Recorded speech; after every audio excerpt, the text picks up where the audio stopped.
নমস্কার বন্ধুরা, welcome to এসটিউনিক sports. তো উইন্টার ট্রান্সফার উইন্ডো খুলতে আর মাত্র কটা দিন বাকি রয়েছে, কিন্তু এই উইন্টার ট্রান্সফার উইন্ডোর কিন্তু ভালো কাজ করেছে ইস্টবেঙ্গল। বেশ কিছু গুরুত্বপূর্ণ প্লেয়ারকে কিন্তু দলে নিয়ে আসার ব্যাপারে কথাবার্তা প্রায় কার্যত নিশ্চিত করে ফেলেছে।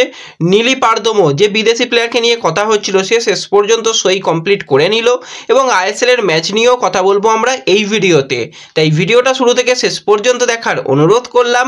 আর এই ভিডিওটাতেও তোমাদের থেকে 500 লাইক চেয়ে নিচ্ছি। আশা করি তোমরা 500 লাইক কমপ্লিট করে দেবে। আর যারা চ্যানেলে প্রথমবার এসেছো, মনে করে কিন্তু চ্যানেলটাকে সাবস্ক্রাইব করে নিও আর পাশের বেল আইকনটাকে অন করে রেখো, তাহলে তোমাদের প্রিয় দলের খেলার যে কোনো আপডেট তোমরা এখানে পেয়ে যাবে। তো চলো আর দেরি না করে ভিডিও শুরু করা যাক। প্রথমেই যদি আমরা একটুখানি আইএসএলকে নিয়ে কথা বলি, তো কালকে আইএসএলের ম্যাচ ছিল মোহনবাগান সুপার জায়েন্টের সঙ্গে কেরালা। যেই আইএসএলের ইতিহাসে কিন্তু কেরালা কখনোই মোহনবাগানকে হারাতে পারেনি। তো এবারে কিন্তু অনেক কিছু ইতিহাসেরই ওলটপালট আমরা দেখতে পাচ্ছি। যেই মোহনবাগান দল কোনোদিনও আইএসএলে হারের হ্যাটট্রিক করেনি, তারা কিন্তু কালকে হারের হ্যাটট্রিক করলো। তো কালকে ম্যাচের রেজাল্ট হয়েছে 1-0। কেরালা কিন্তু খুব ভালো ফুটবল খেলেছে ফার্স্ট হাফে, এবং সেকেন্ড হাফেও যেটুকু সুযোগ পেয়েছে, তারা যদি আরও গোলগুলো কনভার্ট করতে পারতো অন্তত 3-0 গোল হতো। এবং অবশ্যই প্রশংসা করব ভিশালের, যেভাবে বেশ কয়েকটা সেভ করেছে, তা না হলে ব্যবধান কিন্তু অনেক বড় বাড়তে পারতো। তো দলে মেন যেটা সমস্যা হয়ে গেছে, আনোয়ারের ছিটকে যাওয়া, একটা সেন্ট্রাল ডিফেন্ডার নেই, অত মাথাভারী দল করে কিন্তু সমস্যায় পড়ে গেছে দল। গত বছরে আমরা দেখেছিলাম কোনো রকম স্ট্রাইকার ছাড়াই দলটা চ্যাম্পিয়ন হতে, এবছর জোড়া স্ট্রাইকার এনেও কিন্তু এরকম অবস্থা। স্ট্রাইকার না, এরা অন্য কিছু প্লেয়ার বলা যাবে না কিছু। তো মানে 10 টাকার প্লেয়ারকে 100 টাকা দিয়ে কিনলে যেরকম অবস্থা হয়, এত টাকার প্লেয়ার কিন্তু তার ধারে কাছে খেলার পারফরমেন্স কিচ্ছু নেই। বিশেষ করে আমি বলবো জেসন কামিংস, বল দেখলে ছুটে পালাচ্ছে, মানে বলের কাছে থাকতেই চাইছে না। একজন ভালো প্লেয়ার চাইবে যে তার কাছে বল আসুক, সেই জিনিসটা করতেই পারছে না। সাদিকু তো গোল খুব একটা চেনে না। তো মানে খুবই খারাপ অবস্থা মোহনবাগান দলের জন্য। তো বছরের শেষটা কিন্তু তারা টানা 3টে ম্যাচ হেরে শেষ করলো, এবং কেরালার কাছে তারা কিন্তু হারলো।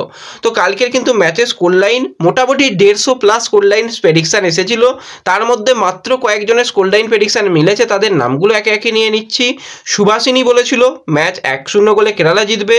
শুভ্রাংশু, ওলটপালট, ইনবক্স রাহুল, সৌমিত্র, গৌতম মণ্ডল, তো এদেরই মোটামুটি কমেন্ট মিলেছে। এরা বলেছিল যে 1-0 গোলে কালকে কেরালা জিতবে, মোহনবাগান সেখানে 1-0 গোলে হারবে। তো কালকের ম্যাচ তো অসাধারণ ম্যাচ হয়েছে। আজকেও কিন্তু একটা খুব ভালো ম্যাচ রয়েছে মুম্বাই সিটি এফসির সঙ্গে চেন্নাইন এফসি। তো আমরা আইপিএলে দেখেছি চেন্নাই মুম্বাই খেলা কতটা হাড্ডাহাড্ডি হয়, আইএসএলেও কিন্তু সেই হাড্ডাহাড্ডি খেলাই কিন্তু আজকে রয়েছে, এবং যথেষ্ট টান টান খেলা হবে দুটো দলের মধ্যে। আজকে যদি চেন্নাই ম্যাচটাকে জিতে যায়, তারা কিন্তু 15 পয়েন্ট পেয়ে যাবে। লিগ টেবিলে তারা 6 নম্বর পজিশনেই থাকবে, কিন্তু ইস্টবেঙ্গলের সঙ্গে কিন্তু পার্থক্যটা অনেকটা হয়ে যাবে। অপরদিকে মুম্বাই যদি আজকে 3 পয়েন্ট পায়, তারাও কিন্তু পয়েন্ট টেবিলে যথেষ্ট উন্নতি করবে। তো সেক্ষেত্রে অবশ্যই একটা হাই ভোল্টেজ ম্যাচ তো আজকে আমরা দেখার জন্য অপেক্ষা করছি। তো অবশ্যই কিন্তু মনে করে এই ম্যাচের তোমরা স্কোর লাইন প্রেডিকশান করো যে কোন দল কত গোলে জিতবে। যাদের স্কোর লাইন প্রেডিকশান মিলে যাবে, তাদের নাম কিন্তু পরবর্তী ভিডিওতে অবশ্যই নেওয়া হবে। তাই মনে করে কিন্তু স্কোর লাইন প্রেডিকশান করে যেও। এবার যদি আমরা একটুখানি সিএফএল নিয়ে কথা বলি, তো সিএফএল চ্যাম্পিয়ন তো হয়ে গেছে, আমরা সকলেই জানি মোহামেডান। কিন্তু শেষ যেটা কলকাতা ডার্বি ম্যাচ ছিল, ইস্টবেঙ্গল মাঠে এলেও কিন্তু মোহনবাগান দল তারা টিমই পাঠায়নি। ম্যাচটা কিন্তু পরিত্যক্ত হিসাবে ঘোষণা হয়ে গিয়েছিল। তো আজকে মোটামুটি পুরো সিদ্ধান্ত নিয়ে নেওয়া হয়েছে যে একটা বৈঠক হবে, বৈঠকের পরে কিন্তু মোহামেডানকে চ্যাম্পিয়ন করে দেওয়া হবে, এবং মোহনবাগান দলের বিরুদ্ধে কী ব্যবস্থা নেওয়া হবে সেটা কিন্তু আজকের মিটিংয়ের পরই স্পষ্ট হয়ে যাবে, যে পরের বছর তারা সিএফএলে খেলতে আদেও পারবে কি পারবে না, বা তাদের সাসপেন্ড করা হবে কি করা হবে না, সেই ব্যাপার নিয়ে কিন্তু আজকে একটা কমিটি মিটিং বসতে চলেছে। এবং এই যে ম্যাচটা হলো না ডার্বি ম্যাচ, সেই ম্যাচ নিয়েও কিন্তু আলোচনা রয়েছে এই মিটিংয়ের মধ্যে। তো অবশ্যই রাতের দিকে হয়তো মিটিংয়ে কি সিদ্ধান্ত এলো সেটা জানতে পারলে তোমাদের অবশ্যই জানিয়ে দেবো। সেটা যদি আমি ভিডিও নাও দিতে পারি, সেটা আমি ফেসবুক পেজে জানিয়ে দেবো। তাই ডেসক্রিপশন বক্সের লিঙ্ক থেকে তোমরা ফেসবুক পেজে জয়েন হয়ে যাও।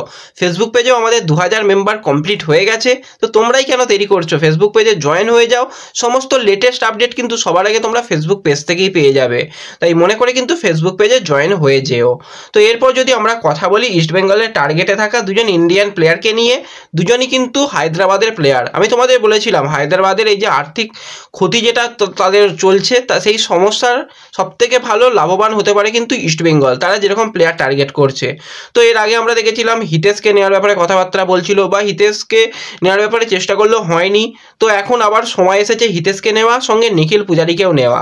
তো সেই ব্যাপার নিয়ে তো ভালো রকম কথাবার্তা এগোচ্ছে, খুব পজিটিভ কথাবার্তা এগোচ্ছে, মানে এতটাই ভালো কথাবার্তা এগোচ্ছে ডিল ডানের আগে পর্যন্ত চলে গেছে। তো এই ব্যাপার নিয়ে মার্কাসকে একজন জানতে চায়, তো সেখানে মার্কাস একদম স্পষ্ট জানিয়ে দিয়েছে যে জানুয়ারি ফার্স্ট উইকের মধ্যে কিন্তু অনেক কিছু ব্যাপারই হতে চলেছে। ডোমেস্টিকের অনেক প্লেয়ারই কিন্তু হায়দ্রাবাদ ছাড়তে চলেছে, বেশ কিছু জিনিস কিন্তু ঘটতে চলেছে সামনের কিছু দিনের মধ্যেই।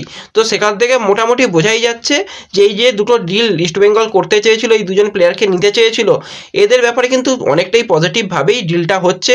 এবার যেটা ব্যাপার হচ্ছে ট্রান্সফার ফি কিন্তু ইস্টবেঙ্গল অতটাও দিতে চাইছে না, অন্তত হিতেশ শর্মার ক্ষেত্রে, যেহেতু আর মাত্র কটা দিনের প্লেয়ার রয়েছে কন্ট্রাক্টেড, সেক্ষেত্রে তাকে লোন ডিলে নেওয়ার চেষ্টা করছে, এবং নিখিল পূজারীর ক্ষেত্রে যেটা ট্রান্সফার ফি সেটা দেওয়ার চেষ্টা করছে। এই ব্যাপার নিয়েই কথাবার্তা এখন চলছে, লাস্ট মুহূর্তের কথাবার্তা।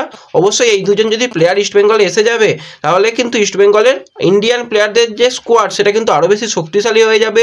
বেঞ্চ স্কোয়াড নিয়ে আমরা কথা বলি, সেই বেঞ্চ প্লেয়ারের অপশান কিন্তু বেড়ে যাবে ইস্টবেঙ্গলের কাছে।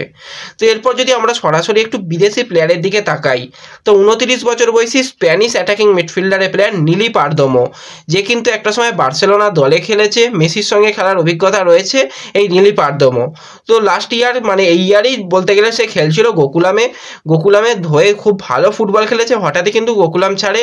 তো তারপর তাকে নেওয়ার ব্যাপারে শোনা যাচ্ছিল আইএসএলে কিছু ক্লাব চেষ্টা করতে পারে, এবং তোমাদের কয়েকদিন আগেই জানিয়েছিলাম প্লেয়ারটা কিন্তু রীতিমতন গ্রিসে চলে গেছে, গ্রিসেই কিন্তু সে কোনো ক্লাবে সাইন করতে চলেছে। তো অফিসিয়াল কনফার্মেশন এসে গেছে নিলি পারদোমোর যে গ্রিসের কিন্তু সুপার লিগ 2 এর ক্লাব PAE চায়না, এই ক্লাবে কিন্তু সে অফিসিয়ালি সিগনেচার করে দিয়েছে, এবং অফিসিয়ালি সিগনেচার কমপ্লিট হয়েও সে খুব খুশি যে এরকম একটা ভালো ক্লাবে সাইন করতে পেরে। তো পরবর্তী ঠিকানা কিন্তু নিলি পারদোমো পেয়ে গেল, অর্থাৎ সে ইন্ডিয়াতে নয়, সে কিন্তু চলে গেল গ্রিসের সেকেন্ড ডিভিশনের ক্লাবে খেলতে। তো এই ভিডিওতে এইটুকুই ছোট্ট আপডেট তোমাদের সঙ্গে শেয়ার করার ছিল। ভিডিও ভালো লাগলে ভিডিওতে লাইক করে দিও, চ্যানেলে প্রথমবার এলে চ্যানেলটাকে সাবস্ক্রাইব করে দিও, এবং ভিডিও সকলের সঙ্গে শেয়ার করে দিও।